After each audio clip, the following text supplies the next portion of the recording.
నిజంగా భూమిని మెచ్చుకోవాల్సిందేనోళ్ళ. అదొక పద్ధతి ప్రకారం ఉంటుంది. పద్ధతి ప్రకారం గిర్ర తిరుగుతుంది.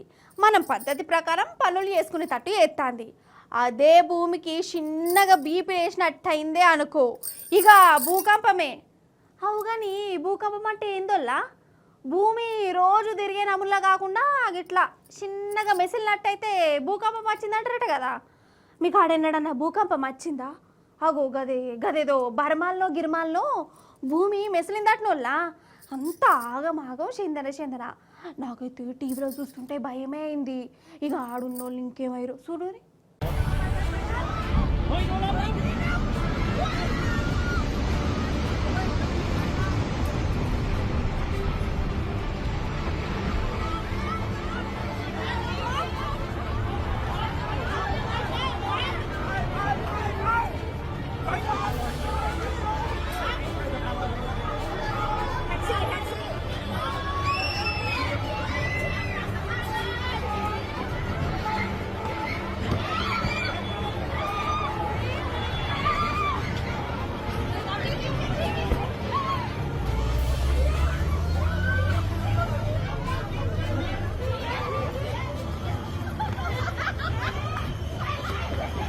అబ్బరే బిడ్డ, కండ్ల ముందే కూలిపోయింది కదా గిది.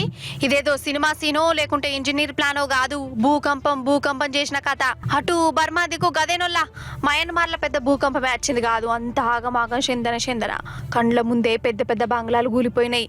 భూమి చిరకలు వాసింది. జనం రోడ్ల మీద ఉరుకుడు. పాపం ఇల్లది ఒక గోస కాదు.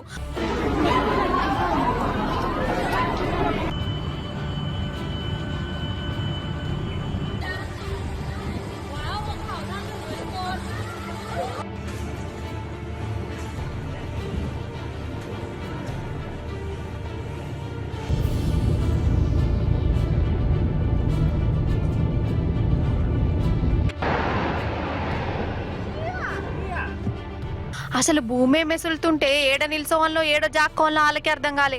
అగో గంత పెద్ద మేడలు మిద్దలు కూలుతుంటే పాపం అంట్లో ఉన్న జనాలు మట్టిల్నే కలిసిపోయారు, బండలలో ఇరుకపోయారు. అటు థాయిలాండ్ దేశం కూడా భూమి అటు ఇటు మెసిలినట్టయిందో అక్కడ కూడా కోసనే.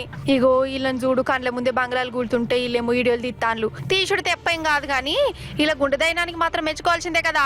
సత్తమో బతుకుతామో తెలియదైనా కానీ ఆఖరికి నిమిషం దాకా ఏమైందో లోకానికి తెలియడానికి వీళ్ళు బాగానే తనలాడుతురు.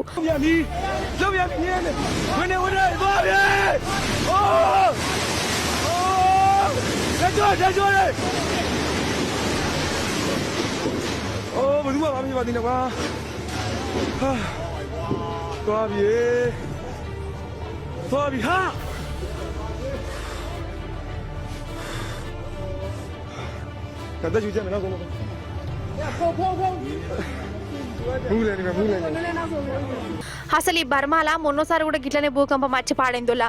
కానీ ఈసారి జరంత పెద్దగానే వచ్చింది. ఏం భూకంపాలో ఏమో పోరి. కానీ చూసినవా అనోళ్ళ మనిషి పానమే గంత. ఎప్పుడు ఏమవుతుందో ఏ నిమిషానికి ఏమవుతుందో ఎవ్వరు చెప్పలేరు కదా.